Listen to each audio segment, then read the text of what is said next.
Joining us now, former CDC Director Dr. Tom Frieden. Doctor, I want to start with the spread of the virus these past 2 weeks. There was, on Friday, more than 45,000 new cases, a new single-day high for our country.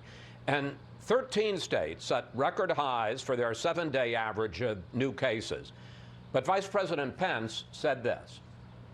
We have made truly remarkable progress in moving our nation forward.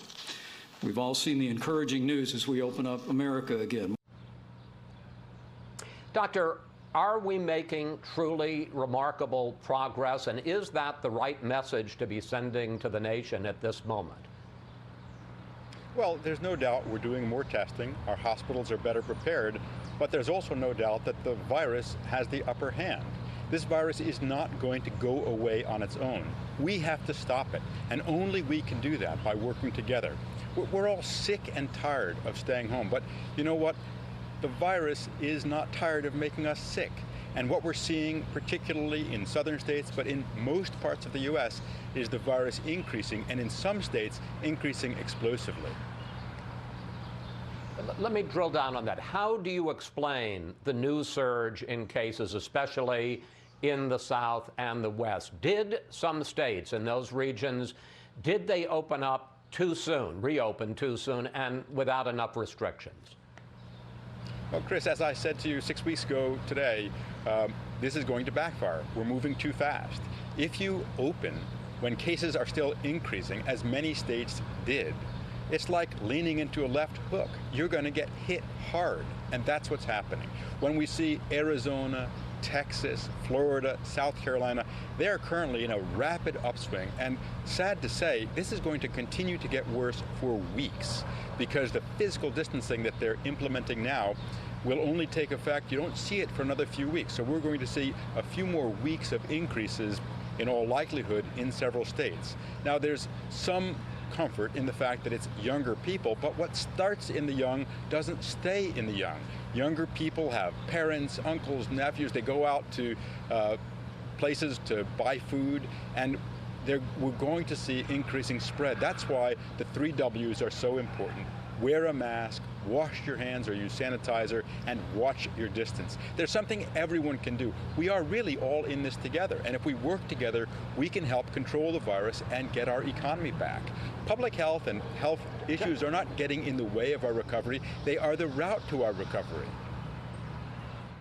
Doctor, one of the arguments you hear is that the reason we're seeing a surge in new cases is because we're seeing a surge in more testing.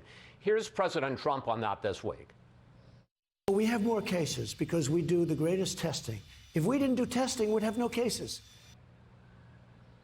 Is this surge a function of more testing, or is it a reflection of the fact that the virus is actually spreading?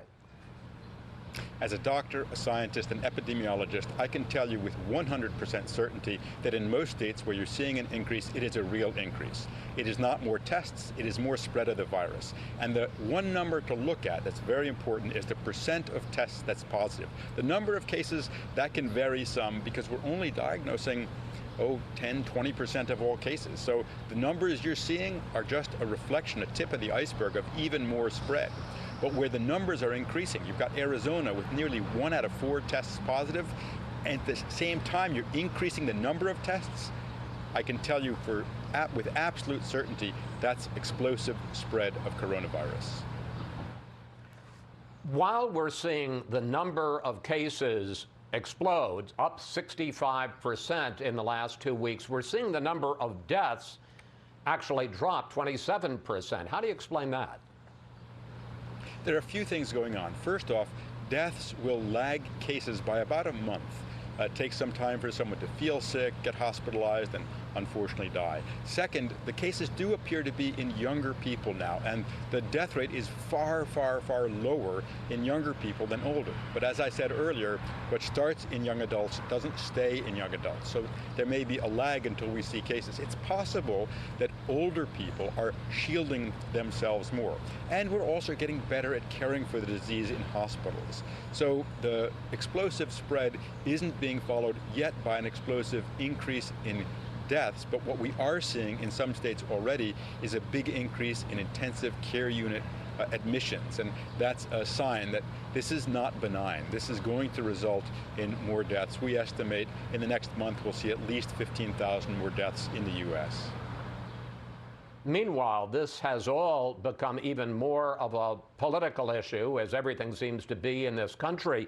76% of Democrats say that they wear a mask all or most of the time, as compared to 53% of Republicans. And this week, 3,000 young supporters of the president packed a church in Arizona, as you can see on the screen here, almost none of them wearing masks. Here is Vice President Pence. The freedom of speech and the right to peaceably assemble is enshrined in the Constitution of the United States. And even in a health crisis, the American people don't forfeit our constitutional rights. I'm asking you this as the former head of the CDC, one of the leading public health experts in the country. As a matter of public health, not a matter of constitutional law, what do you think when you see hundreds, thousands of people close together indoors not wearing masks? The science is clear. More people with less ventilation indoors with a high rate of coronavirus not wearing masks, that is a formula for explosive spread of the virus. Finally, President Trump continues to say that we're going to see a vaccine, his words, very soon, perhaps before the end of the year. What is the likelihood of that? Give us a reality check on when we can really begin to think about a vaccine. Although we're seeing really encouraging progress, there's now evidence that people do get immunity. It may be protective. There are more than 100 vaccine candidates being evaluated. Some of them are looking good in some preliminary studies. It's really hard to develop a vaccine because you have to make sure it's safe. There's already too much suspicion about vaccines. We can't cut any corners. We have to make sure it's safe, it's effective, figure out the right dose, decide who's going to get it first, develop it, manufacture large quantities, get it out there, set up systems to track for bad reactions.